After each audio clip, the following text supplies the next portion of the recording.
I'd like to talk about the new functionality in WinDoor 15 in this movie, and let's begin by switching to a layer that has some objects on it.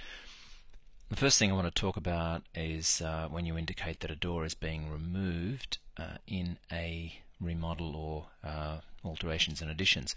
And you can do this in WinDoor by clicking the geometry button, and then in the frame existing you can choose to remove opening from existing wall. You can choose to draw dashed outline, and this is a new feature here, also draw dashed door outline.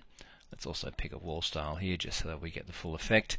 Now when I click OK, you can see that this opening is being removed because it's been drawn dashed, and the wall is being repaired, and so you can see here now the door is able to be shown, so that this makes it easier for builders or contractors to identify removed doors in the plan, as opposed to the fact that it might have been an opening or a window or something like that.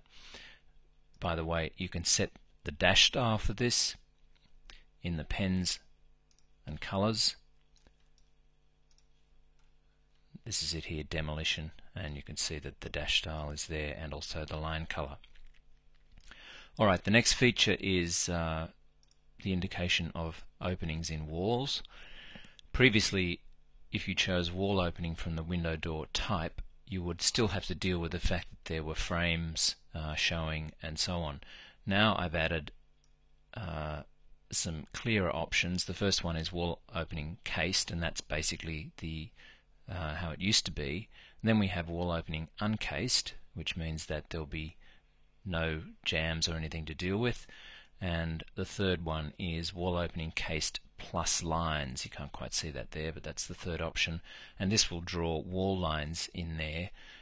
This is for when the opening doesn't go down to the ground and you want to actually show the lines of the sill there. Okay, the next improvement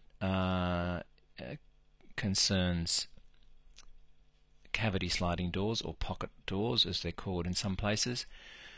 Previously you could choose the number of doors for one of these kinds to be 1 or 2. If you chose 2 doors, you would get this happening, so you would get 1 door on either side. So when you choose a cavity sliding door now, you get the number of left doors and the number of right doors, and this allows you to increase the number of doors on the left and or the right independently. Now this will also allow me to demonstrate another new feature in WinDoor 15, and that is the door leaf width field. This field allows you to specify the actual width of the door. So if I wanted this to be a 720 door, then I can simply specify that, hit enter, let's just zoom out a little bit, and the door leaf will be set to that, and the overall width will adjust accordingly. Let's go ahead and say set this door open angle to 45, and you'll see now it's partly closed. Now there are some new options in the geometry dialog for this as well. Actually I'll set this right up here to 0 so they're fully open, and let's also set it to be glazed. Now you can see that these doors have an overlap distance here, and also they have a setting or a distance that they are recessed into the cavity or pocket even when they are fully closed.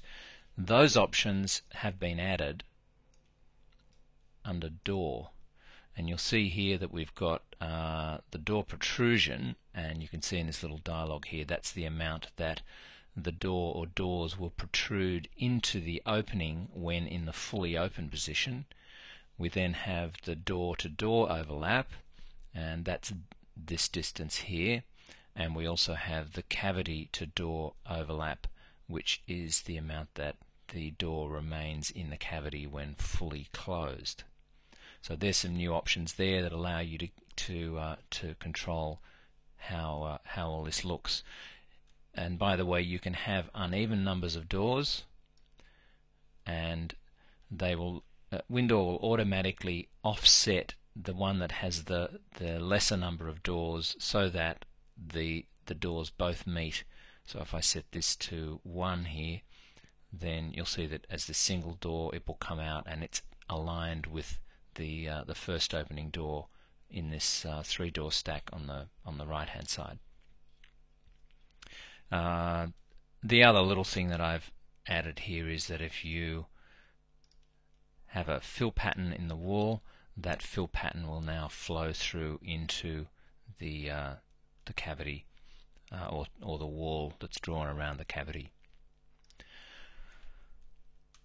Okay, so the next new feature here, and again you'll see here this ability to specify the leaf width. This is there with all doors, so if I wanted to make these doors say 700 and I just hit enter, then I know now that all of the doors are 700 and the overall width is 4280.